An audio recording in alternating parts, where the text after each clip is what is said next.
All guests on Keel heard via the Jack Spring Electric Keel Newsmaker hotline. Lieutenant Governor Billy Nungesser, back to Keel. Welcome, sir. How are you today?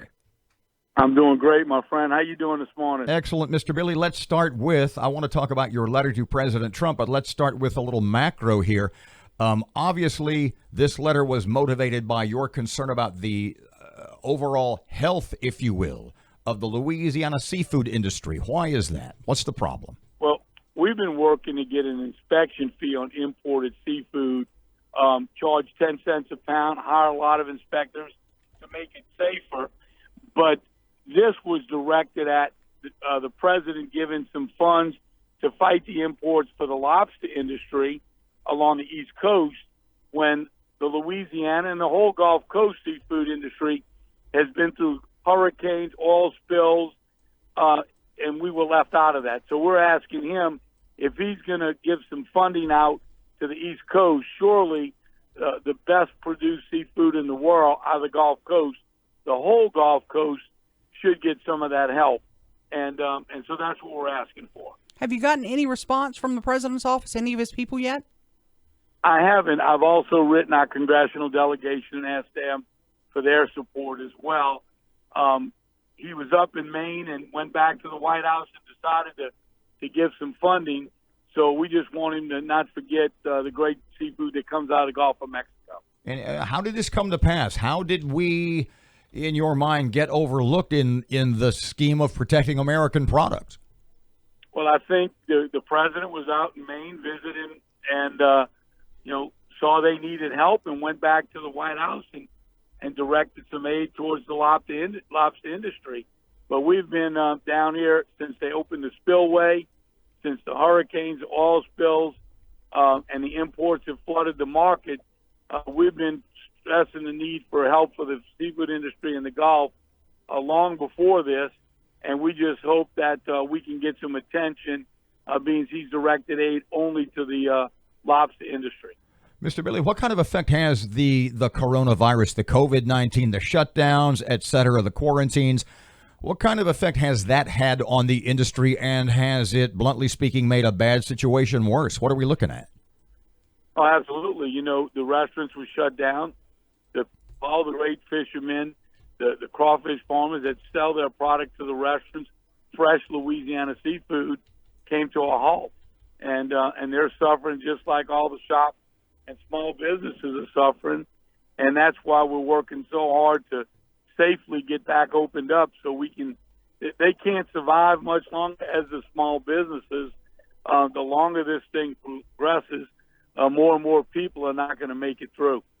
Have they gotten help? Have they reached out and gotten some help, some of them? Well, there's a $300 million grant program through the state. I'm not exactly sure. That was moved to the Treasurer's office. It's not going to be distributed through economic development. I'm not sure what restrictions, how easy that money is going to be available, how quickly to help small businesses. But hopefully that will help bridge that gap so they can become profitable again. Billy, if I were to tell you somebody in this room was about to travel to Florida, would you advise against that? 82% of Americans are going to stay close to home vacation. That's why we're asking Louisiana, go to Louisiana you haven't seen. Oh, we're losing your phone. We're losing your phone. Something's going on. Can you hear me now? There you go. There Perfect. you are. Yes, sir. Thank you. Yeah, but I'm asking everyone to take a Louisiana staycation. Stay safe. Wear your mask. Go out. Look, we've got some great beaches in the state parks. Tubing, horseback riding, canoeing, great outdoors, trails, things to do at our state parks, safe outdoors. And we've got some neat towns and cities all over this state, and we surely could use the business. The virus is up in Florida and Texas. I'm going to go out on a limb and say you're a little safer staying close to the home. Go see a part of Louisiana you haven't seen. I promise you won't be disappointed, and the local businesses could sure use your help.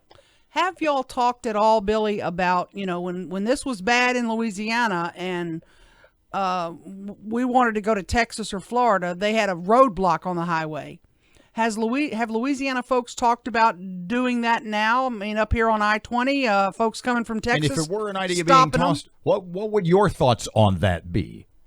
Well, no, I would suggest, we're giving out Louisiana Feed Your Soul masks at the welcome centers, and we're telling everybody how to operate safely in Louisiana. But we need those visitors. We want to do it safely. As a matter of fact, I put a billboard up in Texas. Texans are welcome to Louisiana. Same thing in Florida, just to poke a little fun at them, telling us don't come to Florida.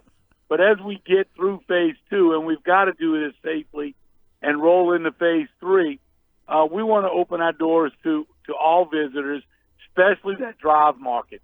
We know people are going to drive this summer. RV sales are up 150%. So if you come stay at a Louisiana State Park and stay 3 nights, we give you the 4th night free. We want to build and get people into our communities, wearing a mask, keeping your distance, do it safely, but we've got to support the local restaurant shops and businesses as quickly as safely as possible.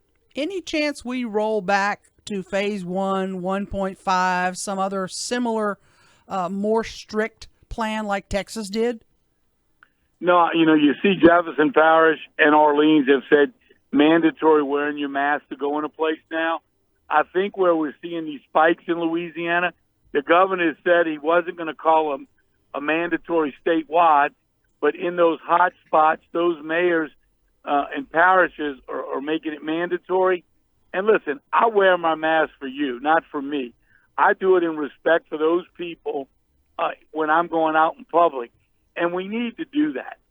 We need to respect our Louisiana neighbors, wear our mask. If we do it safely, if we don't see a critical spike in a hospital where it becomes a health issue for anybody needing a hospital bed, I don't think we'll roll back. So I'm hoping because of this spike, people take it seriously. And this 4th of July weekend, we do it safely. I'll be up at Caney Lake, spending the 4th up there out on the lake in North Louisiana, and I'll be back up on July 14th addressing the Business Association up there to see what else we can do to help local businesses.